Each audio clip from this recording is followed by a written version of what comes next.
Matthieu chapitre 11. Quand Jésus a fini de donner ses ordres et ses conseils à ses 12 disciples, il part de là et il va dans les villes de la région pour enseigner et annoncer la bonne nouvelle. Jean-Baptiste, dans sa prison, a entendu parler du Christ et de ce qu'il fait. Il envoie quelques-uns de ses disciples pour demander à Jésus: est-ce que tu es le Messie qui doit venir, ou bien devons-nous en attendre un autre? Jésus leur répond: allez raconter à Jean ce que vous entendez et ce que vous voyez. Les aveugles voient clair, les boiteux marchent bien, les lépreux sont guéris, les sourds entendent, les morts se réveillent, les pauvres reçoivent la bonne nouvelle. Il est heureux celui qui ne refuse pas de croire en moi. Les disciples de Jean repartent. Jésus se met à parler de Jean aux foules qui sont là. Il leur dit: qu'est-ce que vous êtes allés regarder dans le désert? Un roseau secoué par le vent? Non. Alors, qu'est-ce que vous êtes allés voir? Un homme habillé de vêtements élégants? Mais ceux qui ont de beaux vêtements habitent dans les palais des rois. Qu'est-ce que vous êtes allés voir? Un prophète? Oui, je vous le dis, et même plus qu'un prophète. En effet, Jean est celui que les livres saints annoncent quand Dieu dit: moi, je vais envoyer mon messager devant toi. Il préparera le chemin pour toi. Jésus ajoute: je vous le dis, c'est la vérité. Il n'y a jamais eu un homme plus important que Jean-Baptiste. Pourtant, celui qui est le plus petit dans le royaume des cieux est plus important que lui. Depuis le temps où Jean baptisait jusqu'à maintenant, on attaque le royaume des cieux avec violence et les gens violents cherchent à le prendre. Jusqu'à Jean, la loi et tous les prophètes ont annoncé ce qui allait arriver. Et si vous voulez me croire, Jean, c'est Élie qui devait revenir. Celui qui a des oreilles, qui l'écoute. À qui est-ce que je vais comparer les gens d'aujourd'hui? Ils ressemblent à des enfants assis sur la place du village.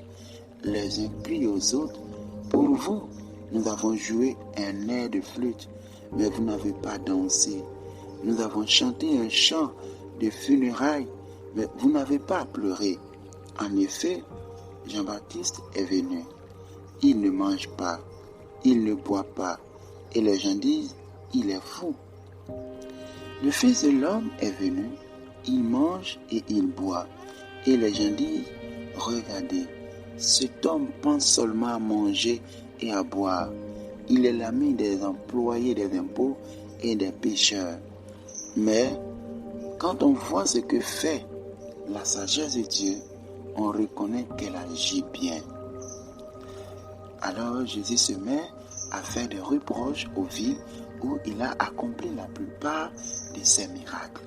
En effet, les habitants n'ont pas changé leur vie. Jésus leur dit: quel malheur pour toi, ville de Chorazin!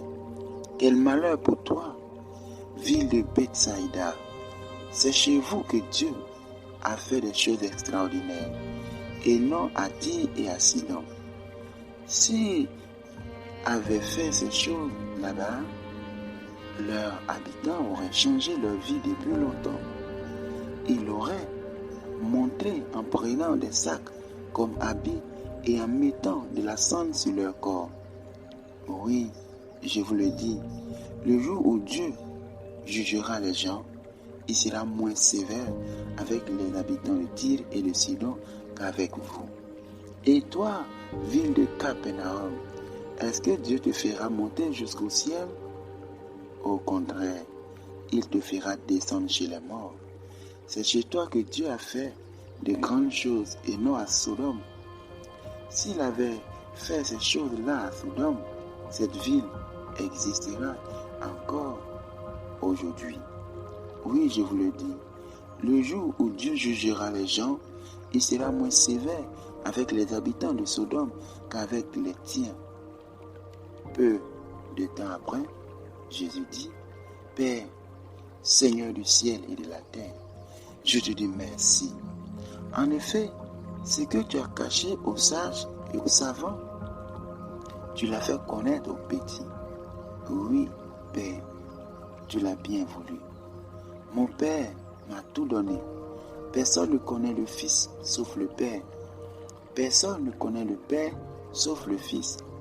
Mais le Fils veut montrer le Père à d'autres pour qu'ils le connaissent aussi. Venez auprès de moi, vous tous qui portez des charges très lourdes et qui êtes fatigués, et moi, je vous donnerai le repos. Je ne cherche pas à vous dominer. Prenez donc vous aussi la charge que je vous propose et devenez mes disciples. Ainsi, vous trouverez le repos pour vous. Oui, la charge que je mettrai sur vous est facile à porter.